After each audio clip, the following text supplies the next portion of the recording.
Vamos lá, todos bem-vindos novamente. Conseguimos resolver um pouquinho mais da metade.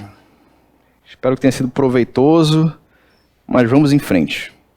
O colega me fez uma pergunta aqui no intervalo sobre sobre requisição, se não tiver no enunciado a palavra ulterior, como tem na Constituição.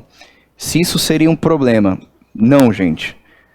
Nesse caso não seria um problema. Estando ulterior, estando posterior, superveniente, depois, o que vocês têm que saber é o seguinte: a indenização não é prévia. Para o poder público usar da intervenção na propriedade, na modalidade requisição, ele não precisa previamente indenizar. Ele usa, e se ele tiver provocado um dano, e desde que o particular prove esse dano, a indenização é posterior, ulterior, superveniente, depois, enfim. Isso é o que vocês têm que fixar. Vamos em frente, galera.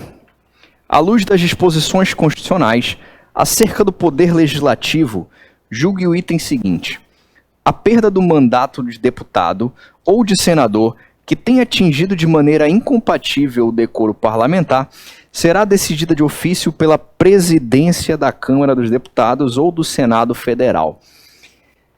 Esse tema aqui tem decisões do STF recentíssimas e decisões que têm variado. Não na integralidade. A gente está falando de perda de mandato, né? Tem a cassação e a extinção. A gente vai ver as modalidades já. Eu trouxe um quadro para vocês de forma esquemática. Mas na situação do parlamentar preso, se ele perde automaticamente o mandato por conta da suspensão dos direitos políticos, ou se ele depende da deliberação da casa. Vocês já viram essa figura do parlamentar preso, que o cara está preso, mas ele continua exercendo o mandato? É exatamente isso. Vamos explorar isso não agora, porque isso não é objeto da questão, mas nas aulas do curso. Para a questão, o que vocês acham, gente? Ele está falando de quebra de decoro, né?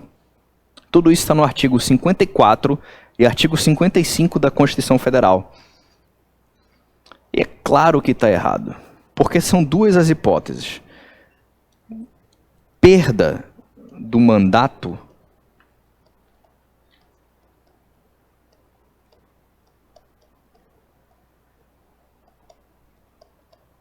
é gênero, de que são espécies cassação e extinção. Por hora, isso basta. Vamos ver só as hipóteses. Cassação.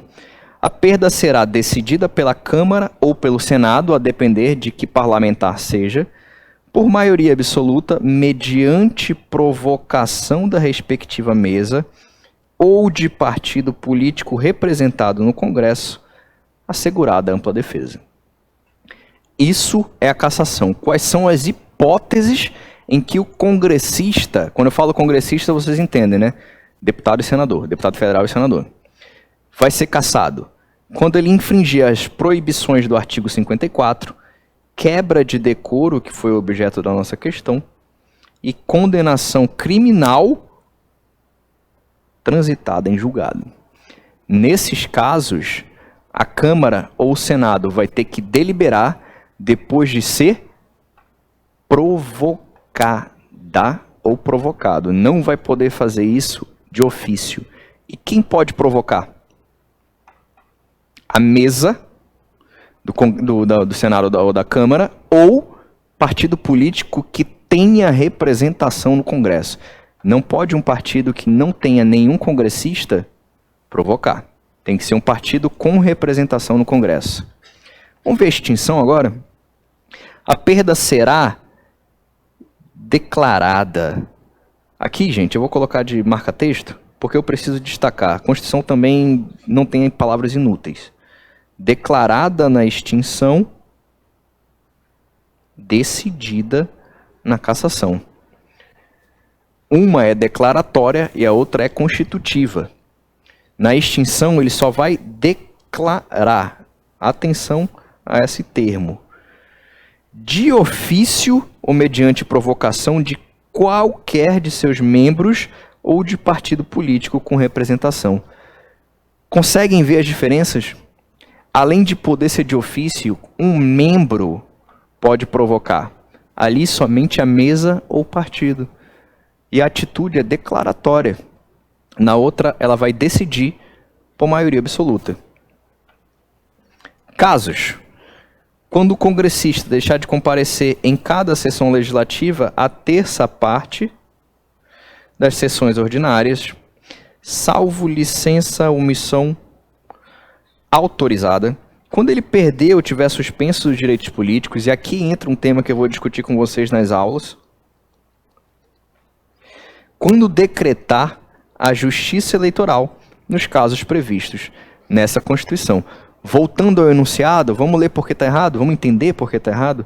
A perda de mandato de deputado ou senador que tenha agido de maneira incompatível com o decoro será decidida de ofício pela presidência? Não, será decidido após provocação da mesa ou de partido com representação. Tranquilo? Tudo bem, decoro está bem aqui. Artigo 55.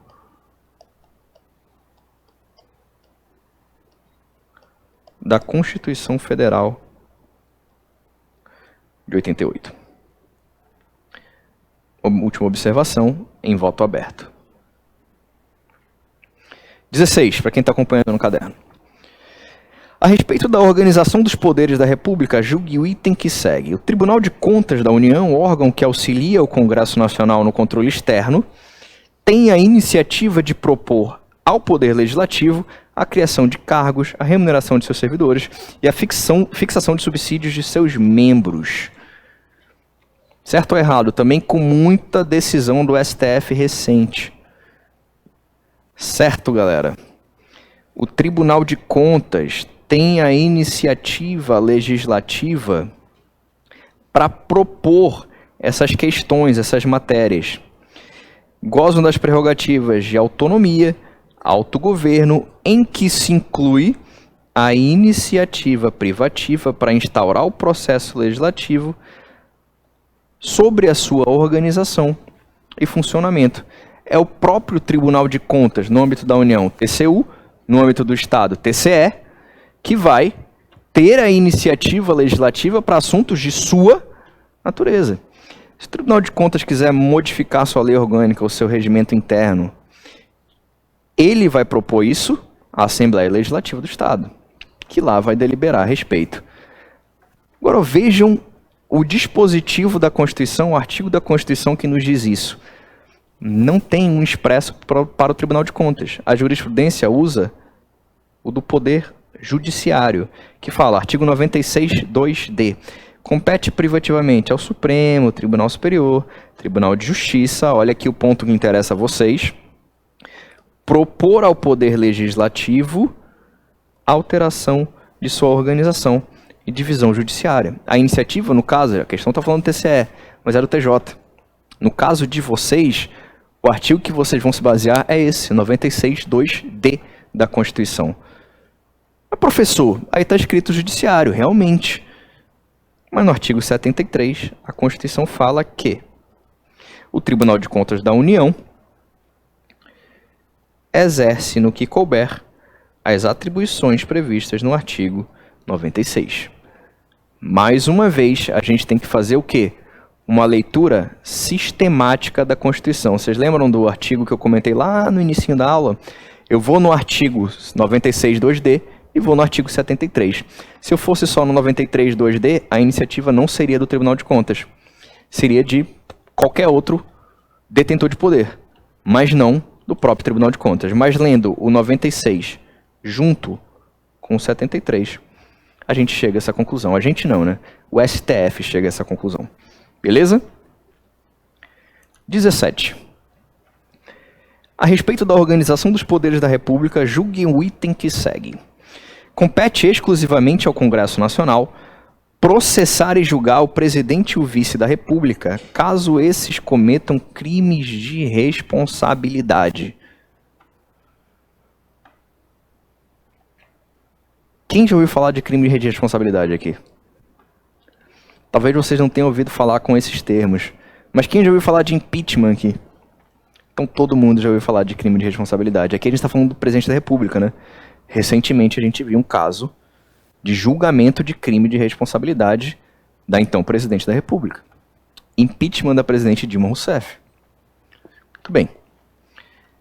Certo ou errado, gente? Lembrando, ainda que vocês não soubessem nada de direito constitucional, não li isso daí na Constituição, professor, vocês viram, no mínimo, no Jornal Nacional isso daí. Quem foi que julgou a então presidente da República? Senado Federal, né? E quem autorizou esse processo? A Câmara dos Deputados. Perfeito. Mesmo sabendo nada de direito constitucional, vocês saberiam responder essa questão. Então tá errado porque ele falou que foi o Congresso Nacional, né? Atenção, galera. Porque apesar do Congresso Nacional ser formado pela Câmara e pelo Senado, tá errado. Porque é o Senado que julga depois de autorizada a instauração do processo pela Câmara. Depois de explicar, vamos para o dispositivo. Crime de responsabilidade são infrações político-administrativas praticadas por pessoas que ocupam determinados cargos. Presidente da República é um deles. O que fala o artigo 52.1? Compete privativamente ao Senado processar e julgar o presidente da República nos crimes de responsabilidade. Portanto, não é o Congresso Nacional que processa e julga. Mas atenção, compete à Câmara dos Deputados autorizar por 2/3 a instauração desse processo.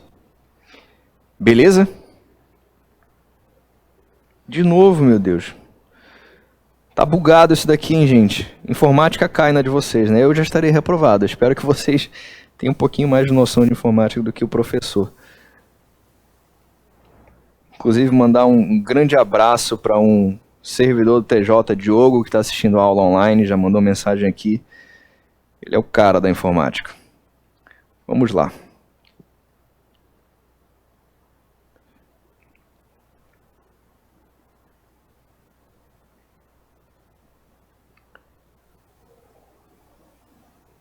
Pois bem, Senado Federal processa e julga, Câmara dos Deputados autoriza por 2/3 a instauração do processo. Atenção, como a prova é do CESP, apesar de ter cobrado só a literalidade da lei, vocês têm que saber um pinguinho da jurisprudência. E o que a jurisprudência do STF fala é o seguinte, trazendo do leading case, do caso da Dilma Rousseff. Cabe à Câmara apenas verificar se há condição de procedibilidade. Ou seja, gente, o que o STF quis dizer? Essa decisão da Câmara não vincula o Senado. É uma decisão pré-processual. Quem vai decidir de forma definitiva isso é o Senado. A Câmara vê se tem requisito de procedibilidade, 2/3 autoriza. Essa decisão vincula o Senado vai ter que necessariamente processar e julgar? Não. Ele vai refazer esse juízo e decidir se ele processa e julga ou não. Nas palavras do ilustre ministro Luiz Roberto Barroso, ex-procurador do Estado do Rio de Janeiro, essas aspas são para ele aí. A Câmara somente atua no âmbito pré-processual, não valendo a sua autorização como um recebimento da denúncia. A admissão da acusação a que se seguirá o julgamento pressupõe um juízo de viabilidade pelo único órgão competente para processar e julgar. Quem é? Senado Federal. Beleza? Me contentaria só com o que está do entendimento do STF para cima. Se a questão for um pouco mais capciosa, ela vai cobrar esse entendimento. O que vocês precisam saber? Quem processa e julga? Senado Federal. Depois da autorização da Câmara por um quórum de 2/3. Indo além, professor, essa decisão da Câmara vincula o Senado? Não. Pronto. Muito bem. Com relação à organização dos poderes legislativo e judiciário e ao Conselho Nacional de Justiça, julgue os itens que seguem. Desde a expedição do diploma, a imunidade formal protege o parlamentar contra a prisão, inclusive a civil, ressalvada a hipótese de flagrante de crime inafiançável. Quem aqui já ouviu falar nas imunidades dos parlamentares? Imunidades formais, imunidades materiais, formais de 2 tipos. Concurso de nível estadual, né? Tem que saber também se essas prerrogativas, se essas imunidades se estendem aos deputados estaduais. O que vocês acham? Sim, inclusive teve uma decisão de 3 meses atrás do STF reconhecendo isso expressamente. Vou trazer na aula. E dos vereadores, que eles só têm uma inviolabilidade desde que na circunscrição do município, beleza? O assunto aqui é imunidade formal do parlamentar, do congressista, deputado, federal e senador. Certo ou errado, gente? Quem não souber, aproveita agora para dar uma notadinha. O Wallace vai disponibilizar isso para a galera, né? Perfeito. Então, cobrem do Wallace esse material aí que tem os quadros, enfim, de forma resumida, mas a questão está certa. Agora vejam quais são essas imunidades formais e materiais. Materiais de 2 tipos. Imunidade, vou colocar aqui, imunidade.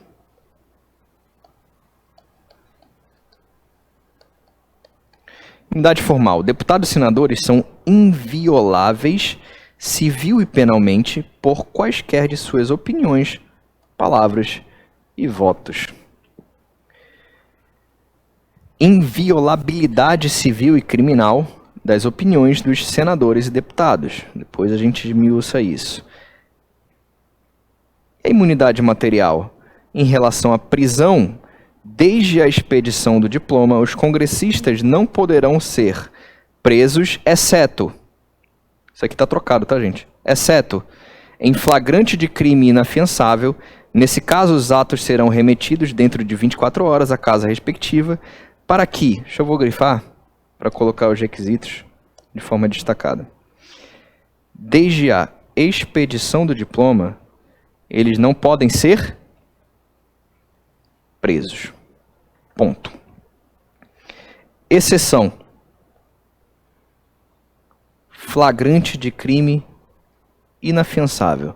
O congressista praticou um crime inafiançável. Ele foi flagrado na execução desse... Vocês troquem ali o que está material é formal, o que está formal é material, tá? Ele foi flagrado durante a execução desse crime. O que vai acontecer? Ele vai ser preso, mas os autos serão remetidos no prazo de 24 horas à casa respectiva. Casa respectiva é, se for um deputado, a Câmara, se for um senador, o Senado. Para que, pelo voto da maioria de seus membros, decida sobre a prisão. Primeira imunidade formal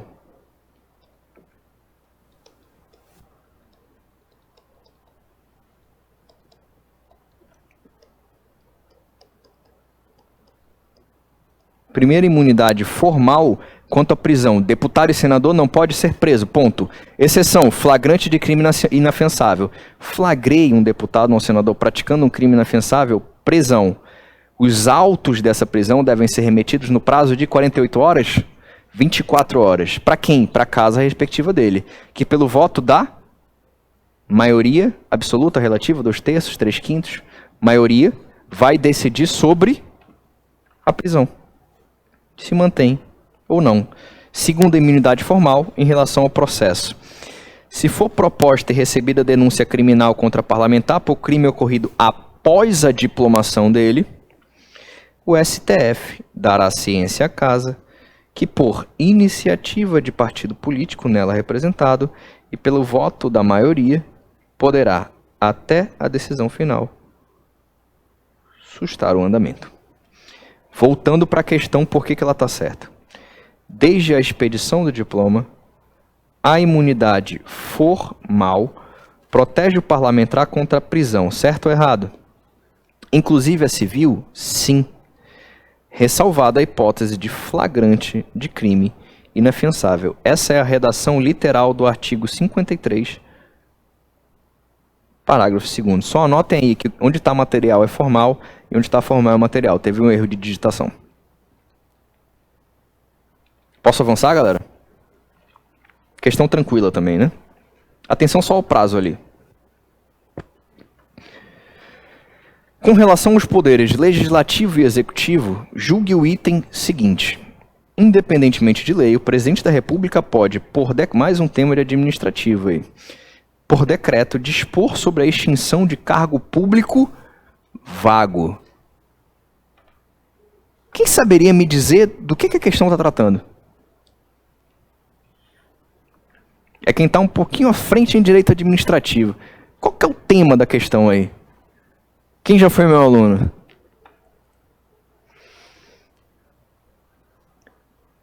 Muito bem, meu amigo. Muito bem. O que o colega falou pra gente é que a questão está tratando do decreto autônomo. Gente, artigo 84, 6A e B da Constituição Federal trata dos casos de decreto autônomo. Artigo 84, inciso 4º da Constituição, decretos regulamentares normais. Não vou invadir a aula do professor administrativo, mas como foi cobrado em direito constitucional, precisamos saber. Decretos executivos, regulamentos executivos de execução, poder regulamentar propriamente dito, é para dar fiel execução à lei. Tem uma lei e eu vou estabelecer um decreto esmiuçando aquela lei, dando fiel execução a ela. Esse é o conceito clássico de poder normativo, decretos executivos, regulamentos de execução. Beleza. Decreto autônomo não pressupõe uma lei.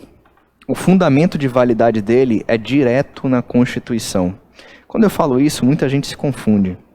Mas quando eu falo fundamento de validade, é que assim, só a Constituição pode autorizar a edição de decreto autônomo. E ela autorizou em duas hipóteses, artigo 84, 6A e B. Vou já trazer para vocês. Então não tem uma lei entre a Constituição e o decreto, que é um ato da administração pública, do chefe do executivo. Tem a Constituição, trazendo a hipótese, e o decreto. No poder normativo, propriamente dito, tem a Constituição, uma lei e um decreto dando fiel execução àquela lei. Vocês conseguem visualizar? Perfeito. Vamos ver os casos agora. Artigo 84, 6A e B. Dispor mediante decreto, isso daqui é a Constituição. Fundamento de validade direta na Constituição é que a edição do decreto autônomo é direto daí. A validade desse decreto é tirada exatamente do artigo 84, 6A e B. Quais são as hipóteses que a administração pode expedir um decreto autônomo? Organização e funcionamento da administração federal de forma ampla, professor, jamais. Quando não implicar aumento de despesa, nem criação ou extinção de órgãos públicos. Vocês estão em excelentes mãos com o professor Medrado e com o professor Gustavo Barquet. Prestem atenção nas aulas dele sobre isso, mas saibam a primeira hipótese que é essa. E a segunda, extinção de funções e cargos públicos vagos. Aqui eu trago as considerações que meu amigo corintiano fez. Nesse caso, sim. Se o CESP trouxesse uma questão parecida, falando de extinção de cargo público, e parasse aqui, ó, o que vocês marcariam, certo ou errado? Errado.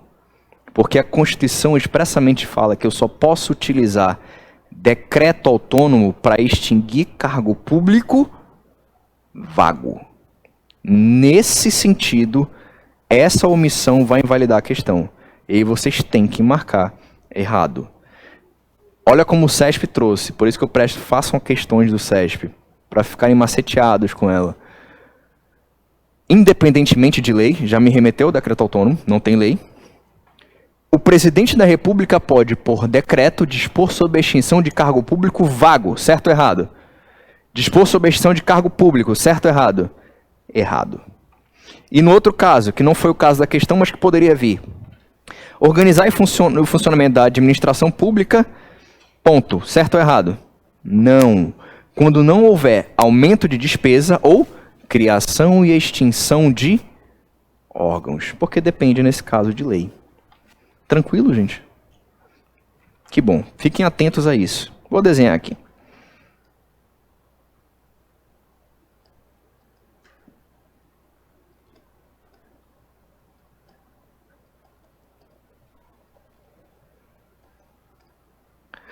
Fiquem atentos. 20ª questão. A respeito da organização dos poderes da República, julgue o item que segue. O Conselho de Defesa Nacional é órgão de consulta do Presidente da República nos assuntos relacionados à soberania e à defesa do Estado democrático, sendo sua competência opinar sobre a decretação de estado de defesa, estado de sítio e intervenção federal. Sim ou não, galera? Questão tranquila também, né? Literalidade da Constituição. Eu trouxe aqui os dispositivos para vocês. Só prestem atenção em um termo que eu destaquei. Estão certos, obviamente. Artigo 84 e artigo 91. Artigo 84, que trata do Presidente da República. Compete privativamente ao Presidente da República convocar e presidir o Conselho da República e o Conselho da Defesa Nacional. A questão trata do segundo deles, o Conselho da Defesa Nacional. O artigo 91, que é o específico dele, do Conselho da Defesa Nacional. O Conselho da Defesa Nacional é órgão de consulta do Presidente da República nos assuntos relacionados à soberania e à defesa do Estado democrático. Compete ao Conselho de Defesa Nacional. Qual foi a palavrinha que eu grifei aí?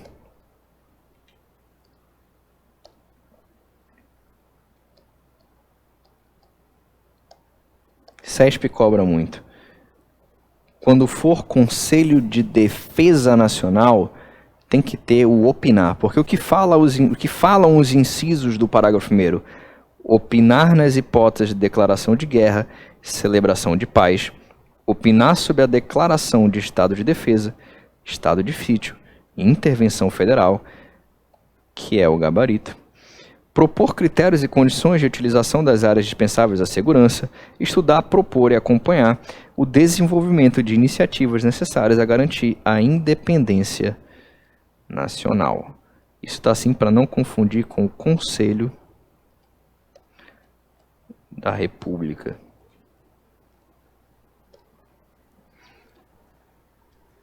Vamos em frente. Estudem o artigo 91, parágrafo 1º, sobretudo esses dois primeiros incisos. E a composição também, tá? Muda pouquinha coisa de um para o outro. 21. A respeito da organização dos poderes da República, julgue o item que segue. Ato do Presidente da República que atente contra a probidade da administração pública configurará crime de responsabilidade, cujas normas de processo e julgamento são de competência legislativa privativa da União. Mais uma vez, tratando de crime de responsabilidade, indo um pouquinho além, né? O que vocês acham, gente?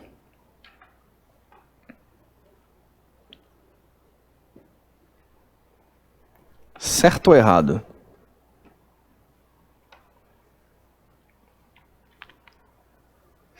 Ato do presidente que atente... Vamos separar a questão? Ato do presidente que atente contra a probidade na administração configura crime de responsabilidade. Certo ou errado? Cujas normas de processo e julgamento são de competência legislativa privativa da União. As duas estão certas? Não vou complicar a questão, né? Ambas estão certas.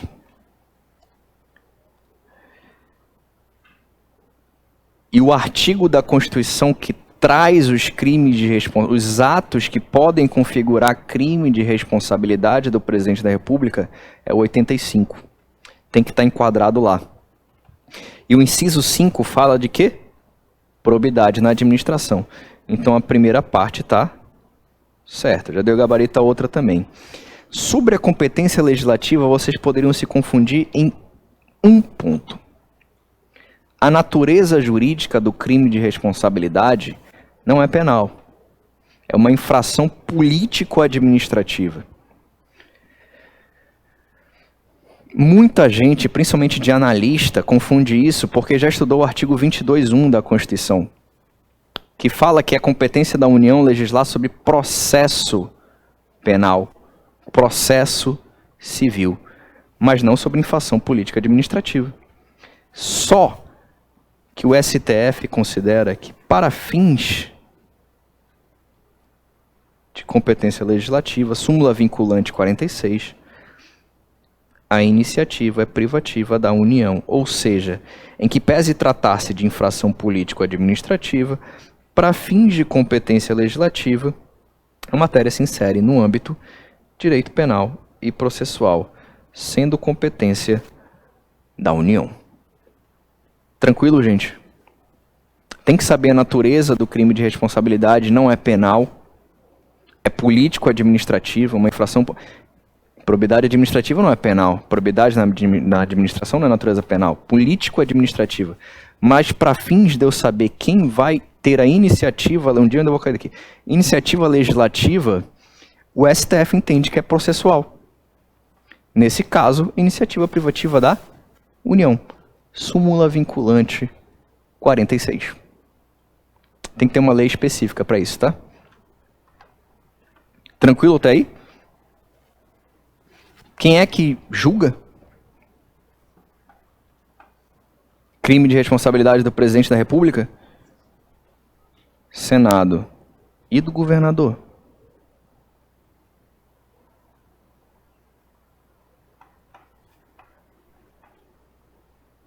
Um aluno me mandou essa pergunta. Cris, se estiver vendo, é para você. Me mandou essa pergunta hoje à tarde. Professor, e quem é que julga? No caso do governador.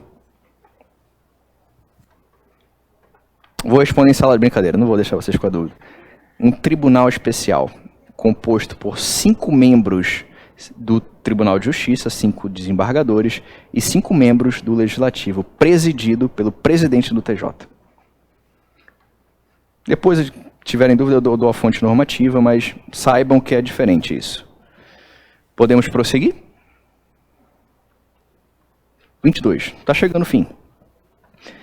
No âmbito da administração pública, o Poder Executivo tem a função finalística de praticar atos de governo e de administração.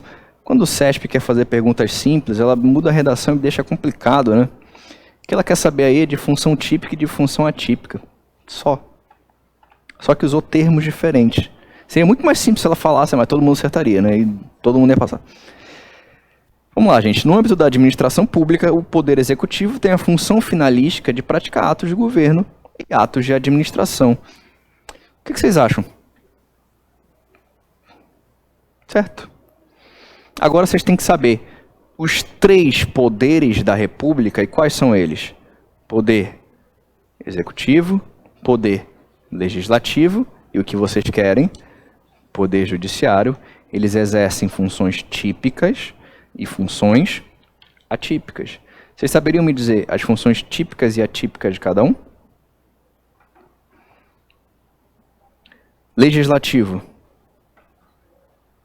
Legislar e atípica. Também. Exerce o controle, mas é uma função típica dele, julgar. Função judicante do Senado Federal. Poder Judiciário, claro que é julgar, função jurisdicional, só que também exerce atipicamente função administrativa. Muito bem. E o Executivo tem a função finalística, função finalística ou típica,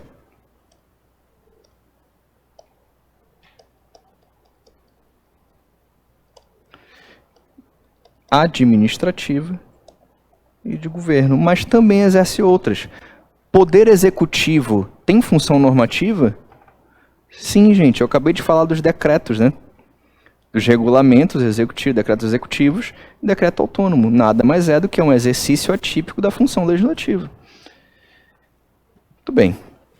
E a jurisdicional também. Alguma dúvida? Não, é uma questão simples, só que na forma de escrever ela complicou. Mas daria para acertar. A respeito... Aqui, galera... Feeling pessoal meu. De vez em quando eu acerto. De vez em quando não, mas de vez em quando eu acerto. Inclusive, vou contar um relato pessoal. Aqui no curso ofereceu segunda fase de tributário para a OAB. Eu tive 3 alunos só.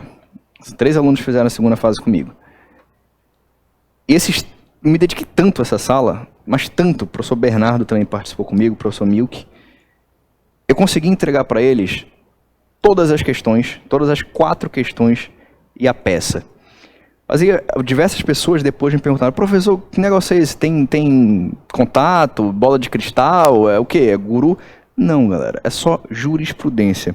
Como eu disse, toda a minha formação de concurso foi o quê? CESP. Para mim, a prova de segunda fase, eu dissequei toda a jurisprudência do STF e do STJ desde 2011.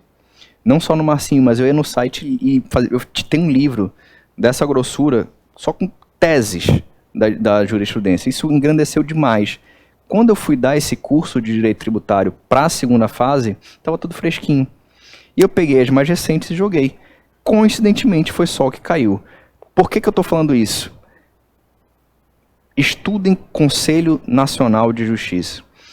Tem muitos temas do CNJ, tanto da Constituição como da jurisprudência, que o aluno não sabe.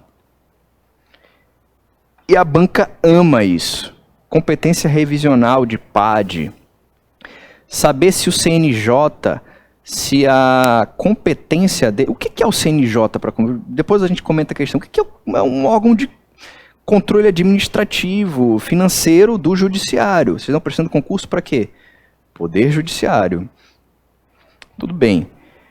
O judiciário não tem a sua corregedoria, que exerce o controle da função função atípica administrativa do judiciário, da função administrativa do judiciário? O CNJ precisa esperar a correição do tribunal atuar para ele atuar? Não. A competência dele é autônoma. E ainda que tenha sido julgado um processo pela correição do tribunal, cada tribunal tem o seu corregedor, ele pode avocar, desde que tenha passado um ano desse julgamento.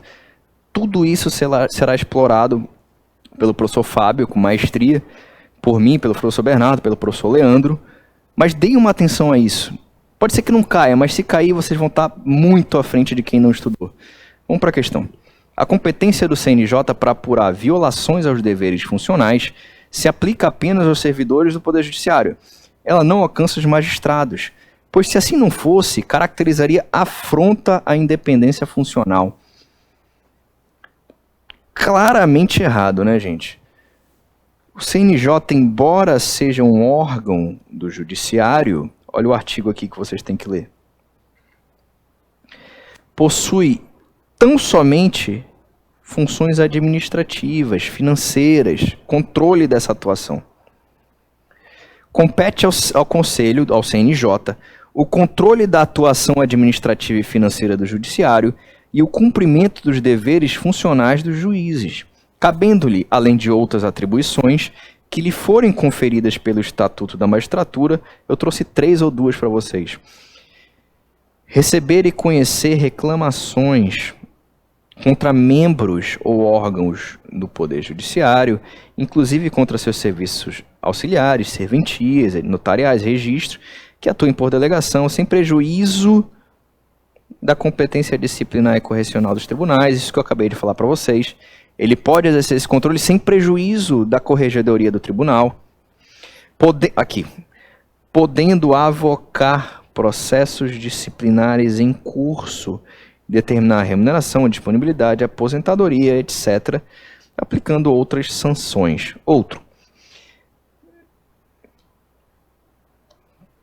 Destaco esse por uma jurisprudência recente. Rever de ofício ou mediante provocação os PADs de juízes e membros de tribunais julgados há menos de um ano. Essa competência constitucional do CNJ é autônoma, acabei de comentar, e não subsidiária. Ele pode autuar mesmo que não tenha sido dada a oportunidade para que a corregedoria investigasse o cargo. E mais, a competência originária para apuração disciplinar, ao contrário da revisional, não se sujeita a esse prazo de 1 ano. A banca pode pegar vocês aí. Não foi objeto de prova que eu tenha visto ainda. Mas quando ele fala no inciso 5, rever de ofício processo disciplinar julgado, ele não está falando de competência originária, ele está falando de revisional. E nesse caso tem um limite de 1 ano. Agora, em competências originárias, não precisa observar o prazo de 1 ano. Não tem um processo anterior julgado há menos de 1 ano. Ele vai e originariamente apura aquela denúncia, aquela infração. Tranquilo? Isso daqui é de quando? 28 de novembro de 2017. Recente, pode ser objeto de prova. E questão simples, para quem conhece a jurisprudência. 24. Também é do CNJ. Embora seja, conforme disposto na Constituição, órgão do Poder Judiciário, o CNJ não exerce atividade judicante, não lhe sendo permitido reexaminar atos de conteúdo jurisdicional formalizados por magistrados ou tribunais. E aí, meus amigos?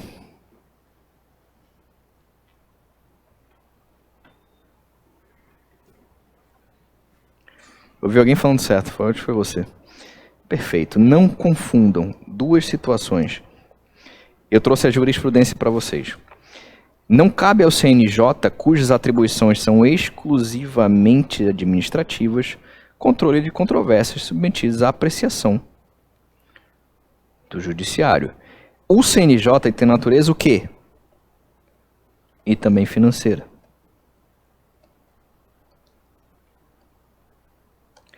Razão pela qual não lhe é permitido decidir questões que estejam submetidas à análise do judiciário. Se a questão já está sendo discutida em uma ação judicial, não pode o CNJ conhecer e apreciar a questão, sob pena de ele estar assumindo funções jurisdicionais. E quais são as competências dele? Administrativas. Se a parte interessada não concorda com a decisão judicial, ela não tem que recorrer ao CNJ. Ela tem que recorrer na esfera judicial, por recursos próprios. Tranquilo, gente? É por isso que, relendo, embora órgão do judiciário não exerce atividade judicante, perfeito, não sendo permitido reexaminar atos de conteúdo jurisdicional formalizados por magistrados ou tribunais. Beleza? Vale o último esforço, a última questão, só aquele gásinho final. Eba, já dei o gabarito. Putz, grilo. Top, hein, gente? Não teve gás final, mas vamos comentar para ver se vocês acertariam ou não. Em relação aos direitos e garantias fundamentais e às funções essenciais da justiça, julgue o item a seguir, considerando a jurisprudência dos tribunais superiores. Segundo o STF, a legitimidade processual extraordinária, independente do Ministério Público comum, se estende ao Ministério Público junto aos tribunais de contas, que também tem legitimidade ativa para propor demandas judiciais. Aqui vai uma crítica minha. Cara, noções de direito constitucional. Vocês viram a quantidade de termos técnicos que tem aí?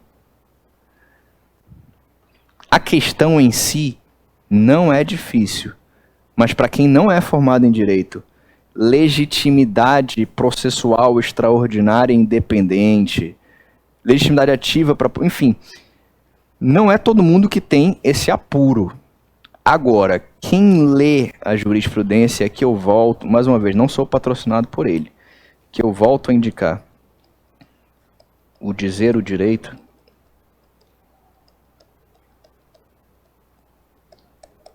Quem não quiser ler, eu falo do Dizer o Direito porque é gratuito. Ele tem um site, www.dizerodireito.com.br, que ele comenta os informativos de forma gratuita. Ele tem o buscador pago dele, que eu assino, que facilita demais. Facilita na hora de pesquisar. Mas para quem não quer pagar, é gratuito. Você vai ler a jurisprudência e quem lê acertaria. Porque isso está cheio de informativo sobre o tema.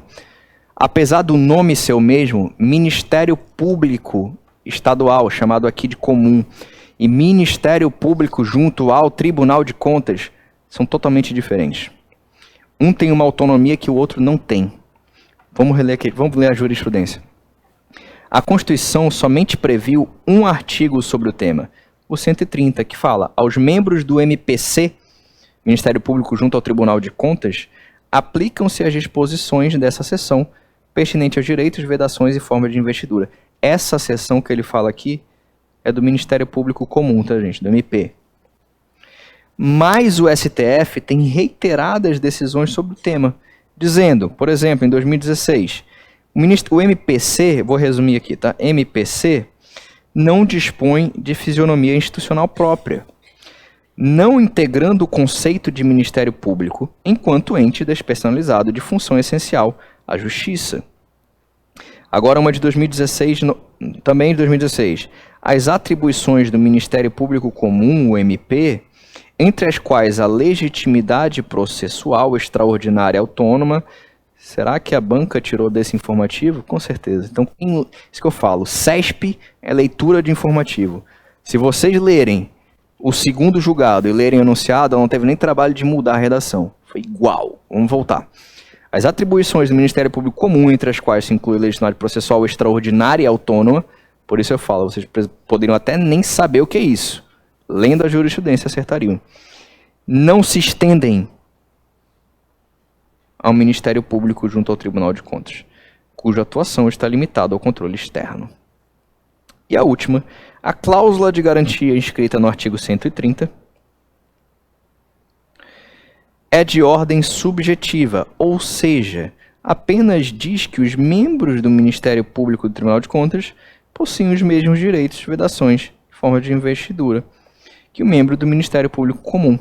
No entanto, esse dispositivo não se relaciona com as atribuições institucionais do Ministério Público junto ao Tribunal de Contas. Conseguiram pegar? Vocês viram que a gente resolveu só 25 questões. Nível médio. Quanto de jurisprudência que tinha?